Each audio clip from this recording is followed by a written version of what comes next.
अरावली की पहाड़ियों के बीच स्थित एक प्राचीन महल की कहानी है। इस महल का नाम था चंद्र महल और यह अपने अद्वितीय वास्तुकला और अद्भुत कला के कारण प्रसिद्ध था। लेकिन सालों से यह भी मशहूर था अपनी भूतिया कहानियों के लिए। इस महल का निर्माण राजा वीर प्रताप सिंह ने करवाया था, जो अपने समय के बहुत ही वीर और बहादुर राजा थे। महल का वास्तुकला अद्वितीय था और इसकी सुंदरता चारों ओर प्रसिद्ध थी। लेकिन एक दुर्भाग्यपूर्ण घटना ने इस महल को अभिशापित कर दिया। राजा वीर प्रताप सिंह की बेटी राजकुमारी मृदुला अपनी सुंदरता और ज्ञान के कारण प्रसिद्ध थी। वह बहुत ही दयालु और स्नेही थी और अपने पिता के लिए प्रेरणा स्रोत थी। लेकिन एक दिन एक पड़ोसी राज्य के राजा, जो अधर्मी और ईर्ष्यालु था, ने चंद्र महल पर आक्रमण करने की योजना बनाई।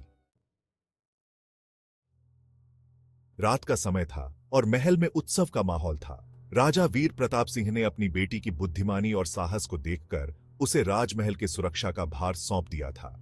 उसी रात आक्रमणकारी राजा ने चुपके से महल में प्रवेश किया और एक भीषण युद्ध छिड़ गया।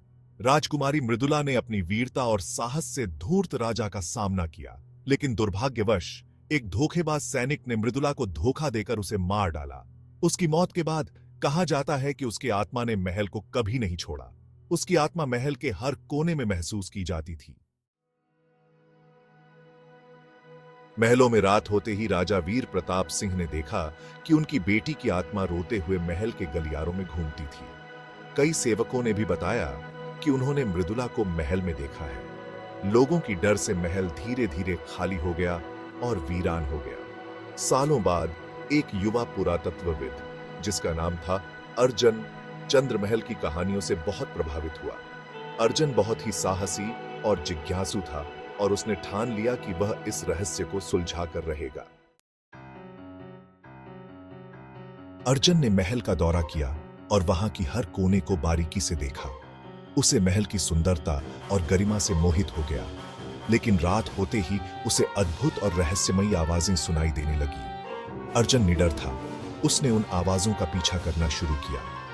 रात के बीच अर्जन ने राजकुमारी मृदुला की आत्मा को देखा। वह आत्मा ध्वस्त और पीड़ित दिखाई दी। अर्जन ने उसके साथ बातचीत करने की कोशिश की और उसे निडरता से आश्वासन दिया कि वह उसकी मदद करेगा। मृदुला की आत्मा ने अर्जन को बताया कि उसकी आत्मा तभी शांत होगी जब अधर्मी राजा और उसके सैनिकों को उनकी करनी का एहसास हो जाएगा।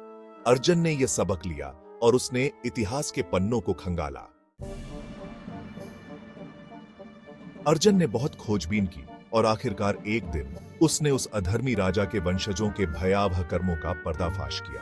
वह सबूत लेकर चंद्रमहल लौटा और वहां एक बड़ा अनुष्ठान कर मृदुला की आत्मा को शांति दी। उस घटना के बाद चंद्रमहल की भयंकर कहानियां समाप्त हो गई। लोगों ने फिर से महल में आना जाना शुरू किया और उसकी सुंदरता का आनंद लिया। अर्जन की बहादुरी और असाधारण कथा ने उसे एक महानायक बना दिया। आज भी चंद्रमहल अपनी रहस्यमयी महिमा और अद्वितीय वास्तुकला के लिए प्रसिद्ध है, लेकिन लोगों को मृदुला की आत्मा का साया अब कभी महसूस नहीं होता।